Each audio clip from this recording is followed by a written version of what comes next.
পাহেলগামে হামলা চালিয়েছে জিহাদিরা। ঘটনায় জানে শেষ হয়ে গিয়েছেন বেশ কিছু নিরীহ মানুষ। এই পরিস্থিতিতে ব্যাকফুটে পাকিস্তান। কূটনৈতিক দিক থেকে ইসলামাবাদের উপরে বাড়ছে চাপ। ভারতের দিক থেকে জিহাদিদের বিরুদ্ধে প্রত্যাঘাত শুরু হয়েছে। ঘটনায় যারা জড়িত কাউকে ছাড়া হবে না বলে সাফ জানিয়ে দিয়েছে ভারত। স্থল, জল, বায়ুসেনাকে পূর্ণ স্বাধীনতা দিয়েছেন প্রধানমন্ত্রী নরেন্দ্র মোদী। এরই মাঝে জম্মু কাশ্মীরের নিয়ন্ত্রণ রেখায় নতুন বিপদের গন্ধ পেয়ে সরকারকে সতর্ক করল নিরাপত্তা বাহিনী। তাদের থেকে আসা রিপোর্টে চোখ কপালে উঠেছে কেন্দ্রের। পহেলগামের ঘটনার পর জিহাদি অনুপ্রবেশ ঠেকাতে এলওসির নিরাপত্তা জোরদার করেছে সেনা ও বিএসএফ। ফলে পাক মদতপুষ্ট জিহাদিদের পক্ষে নিয়ন্ত্রণ রেখা টপকে উপত্যকায় ঢোকা কঠিন হয়েছে। আর তাই ভূস্বর্গকে অশান্ত করতে নতুন ফন্দি আঁটছেন পাক সেনাকর্তারা। সূত্রের খবর, আগামী দিনে হয়তো ভারতে অনুপ্রবেশের জন্য গভীর এবং দীর্ঘ সুড়ঙ্গের উপর ভরসা করতে পারে পাক সেনা।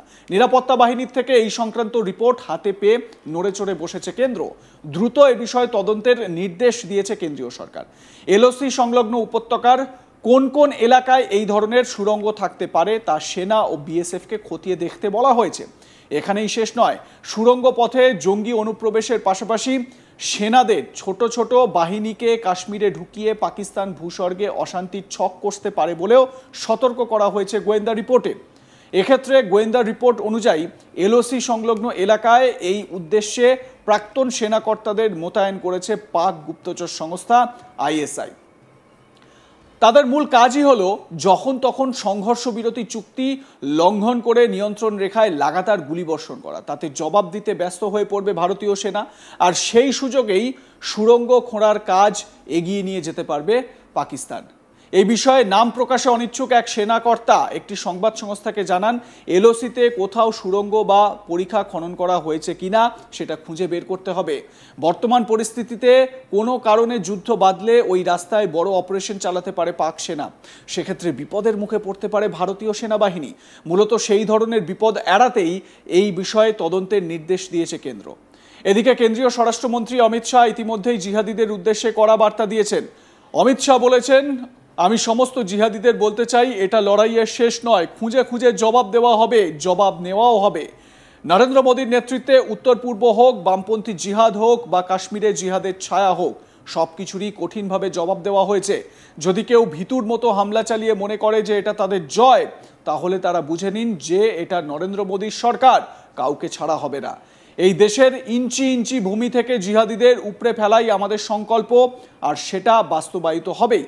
কি বলেছেন অমিত শাহ, শোনাবো আপনাদের। मैं सभी आतंक फैलाने वालों को कहना चाहता हूं कि लड़ाई का अंत नहीं है, एक मकाम है।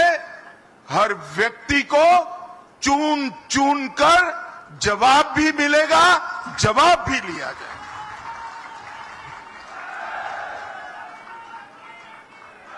नरेंद्र मोदी जी के नेतृत्व में चाहे उत्तर पूर्व हो, चाहे वामपंथी उग्रवाद का क्षेत्र हो, चाहे कश्मीर पर पड़ी आतंकवाद की छाया हो, हर चीज का मजबूती के साथ हमने जवाब दिया है। और अगर कोई एक कायराना हमला कर ये समझता है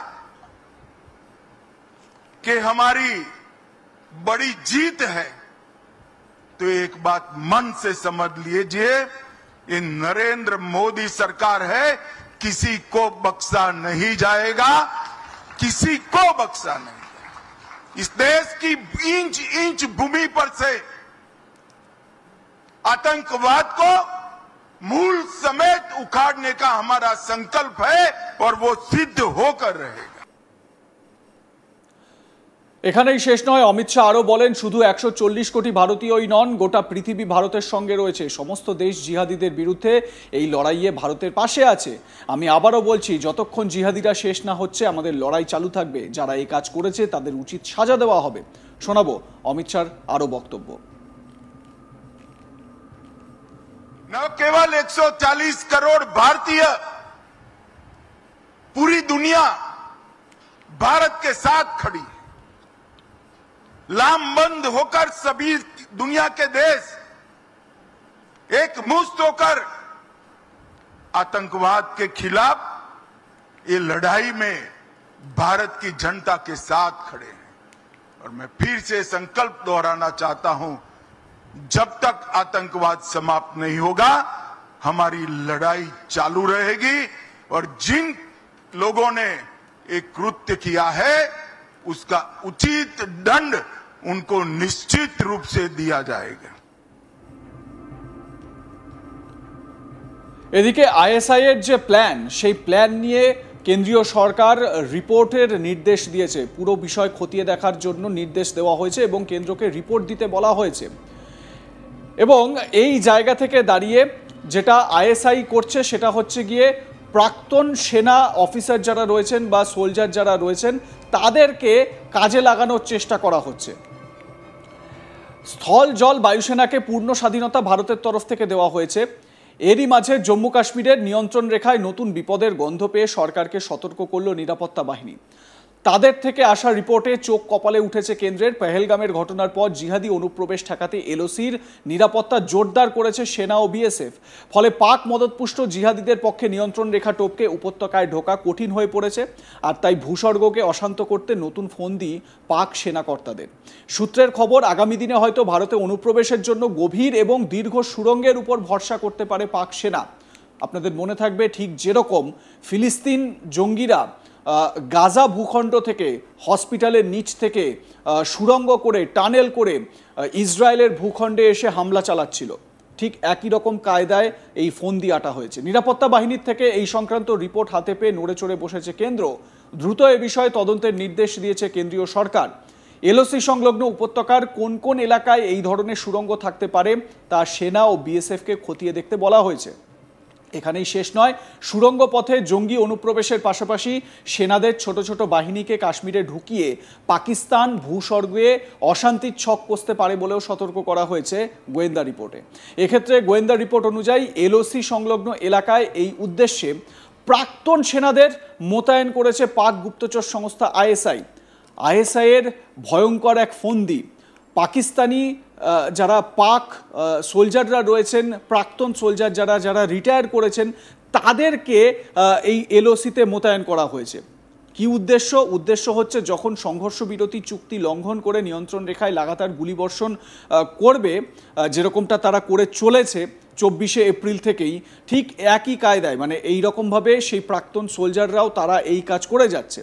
এবং এই সুযোগে কি করা হচ্ছে, এই সুযোগে ভারতীয় সেনাবাহিনী যখন জবাব দেবে, পাল্টা জবাব দেওয়া হচ্ছে আপনারা জানেন ভারতের তরফ থেকে, সেই সুযোগে সুড়ঙ্গ খোঁড়ার কাজ এগিয়ে নিয়ে যেতে পারছে পাকিস্তান। এরকমটাই নাকি একটা প্ল্যান তৈরি করা হয়েছে। এ বিষয়ে আপনাদের মতামত কি জানাতে ভুলবেন না। দেখতে থাকুন আজ তাক বাংলা, সাবস্ক্রাইব করুন আমাদের ইউটিউব চ্যানেলটি।